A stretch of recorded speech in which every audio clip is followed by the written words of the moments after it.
De devenir soignant de son enfant est évidemment une responsabilité très lourde. Dans un premier temps, aucun parent ne se sent ni capable ni prêt, ne s'est jamais projeté dans cette configuration-là. Et surtout, ça amène aussi beaucoup d'angoisse, de peur de mal faire, de ne pas savoir, avoir les bonnes réactions.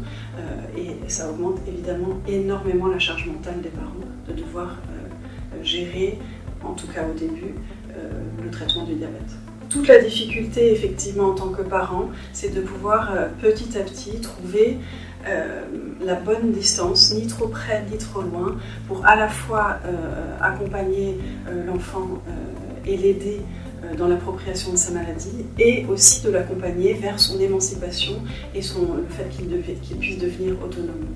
Les associations de famille jouent un rôle vraiment très important dans l'accompagnement des familles qui vivent avec un diabète de type 1, car c'est souvent la première fois que des parents ou des enfants peuvent rencontrer d'autres personnes qui vivent avec un diabète de type 1. Parce qu'en général, on en connaît très peu. Et de pouvoir parler avec des personnes qui vivent la même chose, on n'a pas besoin d'expliquer ce que c'est le diabète, tout le monde est un peu dans le même bateau, ce partage d'expérience, de pouvoir aussi parler de ses angoisses, où on sait que l'autre en face comprend ce dont on parle. C'est vraiment des moments qui sont très apaisants, très aidants, et aussi qui apportent cette consolation qui me paraît essentielle dans la vie avec un diabète de type 1.